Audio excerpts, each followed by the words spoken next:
और बिहार विधानसभा चुनाव में इस बार सियासी गलियारों में फिल्मी सितारों का जमावड़ा भी लगा हुआ है। भोजपुरी सिनेमा के पावर स्टार सियासत के प्रचार स्टार बनने को तैयार हैं। एनडीए से लेकर महागठबंधन और जनसुराज तक हर मोर्चे पर अब प्रचार का चेहरा भोजपुरी कलाकारों को बनाया गया है। यानी कि इस बार की जंग सिर्फ वोटों की नहीं बल्कि लोकल बोली और लोकप्रिय चेहरों की भी होगी।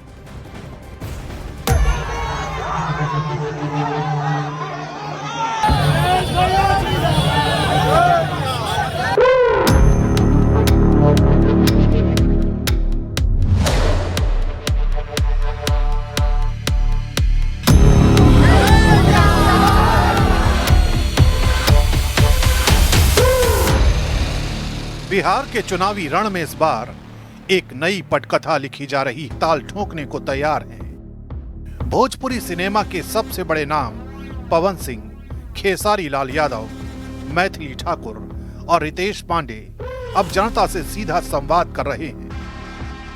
किसी के हाथ में पार्टी का झंडा है तो कोई मंच से नारे बुलंद कर रहा है।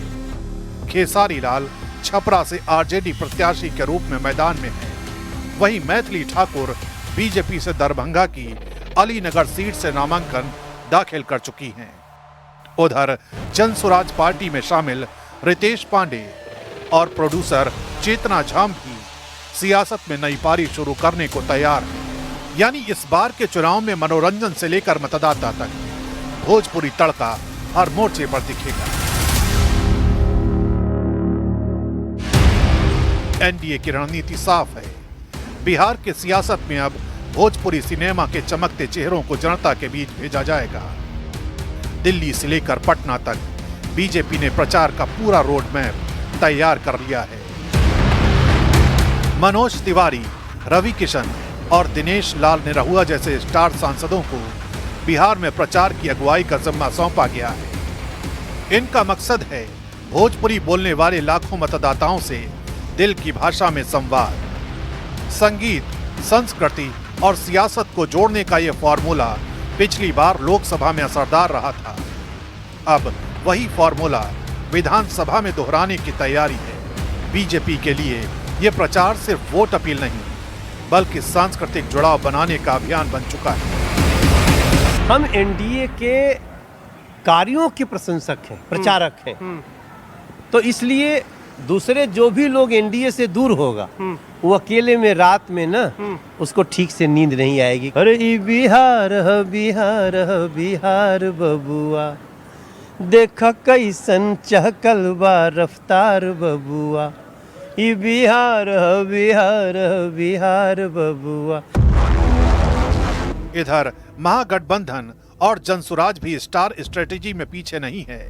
तेजस्वी यादव ने खेसारी लाल यादव जैसे जनप्रिय चेहरे को मैदान में उतार कर संदेश दिया है कि पार्टी अब गांव देहात की भाषा में बात करेगी। खेसारी का श्रमिक वर्ग से जुड़ा भावनात्मक कनेक्ट महागठबंधन के लिए बड़ा हथियार बन सकता है। वहीं प्रशांत किशोर की जनसुराज पार्टी ने भी युवा कलाकारों और सोशल मीडिया स्टार्स को जोड़ा है ताकि गांव से लेकर शहर तक नई वाली राजनीति का संदेश पहुंचाया जा सके। रितेश पांडे और चेतना झाम जैसे नामों की एंट्री इस रणनीति का हिस्सा है। मतलब अब सियासत सिर्फ पार्टी सिंबल पर नहीं बल्कि चेहरे, भाषा और पहचान की राजनीति पर लड़ी जा रही है। चीनी मिल तक बंद हो गई सारी। तो मेरे कहने का मतलब कि कह देना से, देखिए, किसी को जुबान से छोटा नहीं किया जा सकता, किसी को बोल के बड़ा नहीं किया जा सकता और ना ही किसी को बोल के छोटा किया जा सकता है। करके बड़ा किया जा सकता है और करके किसी को छोटा किया जा सकता है। तो हम करने पे विश्वास करते हैं, बातों पे नहीं। तो सबका डर से हुए थे फरारे, अब छपरे लौट के आएंगे, नूनी रोटी खाएंगे, यहीं पे रह जाएंगे। जैसे जैसे तारीखें नजदीक आ रही हैं, वैसे वैसे बिहार का माहौल फिल्मी होता जा रहा है। कहीं पवन सिंह की पत्नी ज्योति सिंह के रोड शो की चर्चा है तो कहीं सीमा सिंह का नामांकन रद्द होना सियासी हलकों में सुर्खियों में है। अक्षरा सिंह और नीतू चंद्रा जैसे नामों पर भी चुनावी अटकलें जारी हैं। लेकिन असली फोकस अब प्रचार की कमान पर है, जहां भोजपुरी स्टार्स के कंधों पर पूरी चुनावी मुहिम का बोझ है। जनसभाओं में भीड़ जुटाने से लेकर सोशल मीडिया पर कैंपेन चलाने तक इन कलाकारों की लोकप्रियता अब वोट कन्वर्जन का नया हथियार बन चुकी है। कुल मिलाकर इस बार बिहार के सियासी पटकथा में नेता बोलेंगे पर भाषा भोजपुरी होगी।